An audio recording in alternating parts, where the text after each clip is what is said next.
To be built at an approximate cost of $90 billion, the Delhi-Mumbai Industrial Corridor has to be one of the most ambitious projects initiated by the government. But there is a need for this, and you only have to look east to find out why. In Japan and South Korea, projects like the Tokyo-Osaka and the Seoul-Busan Industrial Corridors transformed the economies. DMIC hopes to do the same. In fact, experts say it's even more ambitious. DMIC project, both in terms of scale and size, is unprecedented. There are not too many examples of the kind of integrated corridor development that we're talking about. But obviously there is a lot of learning that we can take from both Japan and Korea, where similar initiatives have been done.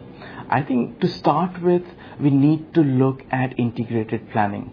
When I talk about planning not just about the infrastructure development, but why is it that we are creating infrastructure, which is basically to bring in investments and integrated development, whether it is social infrastructure, whether you're talking about freight infrastructure, whether we're talking about people coming and living there.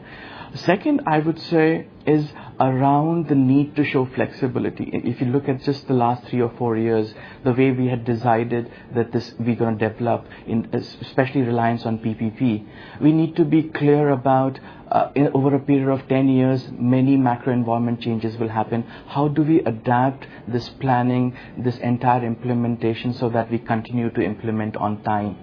Third, I would talk about is this entire demonstration effect. In a project which is as large as 10 years, 15 years development, we need to make sure we can demonstrate successful models which are complete by itself in a very short period of time, so that we can give confidence to the investors, we can give confidence to our lenders that this is going to work in the long term. But there are critics who say that the DMIC is just too big to manage, and while something like this could have worked under a more centralized structure, there are just too many layers across ministries and departments that the project has to deal with. The DMIC could well be Amitabh Kant's toughest assignment till date, but few could have been better qualified to handle its complexities.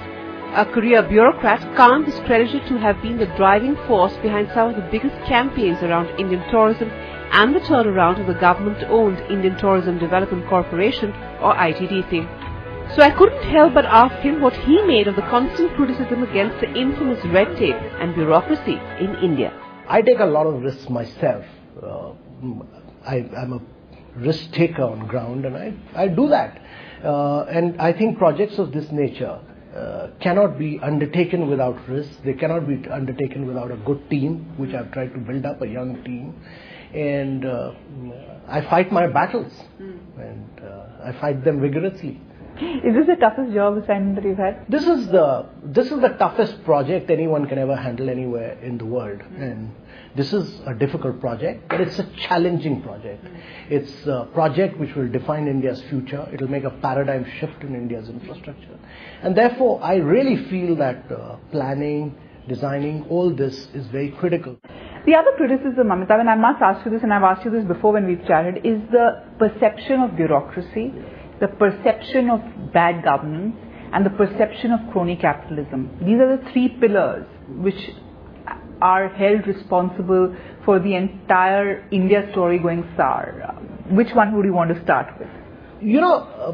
We must look at the evolution of Indian economy. I mean, we are moving from a very controlled economy to a very open economy, and therefore we need to put out our rules of the game very clear. So the earlier we do it, the better it is, especially in infrastructure sector.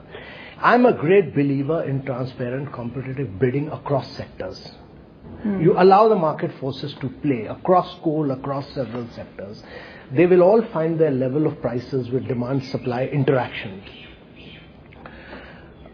So, to my mind, we must define rules. Having said this, I would like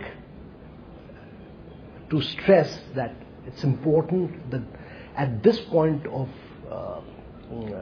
India's economy, and when we are slowing down, this is an opportunity for civil servants really to put their best foot forward. Indian economy can never rise till we do not take risks. And government officers have stopped taking risks. And this has happened because certain officers have suffered. And the government needs to back officers who are taking strong decisions, You know, there's a very thin dividing line between bona fide and mala fide decision.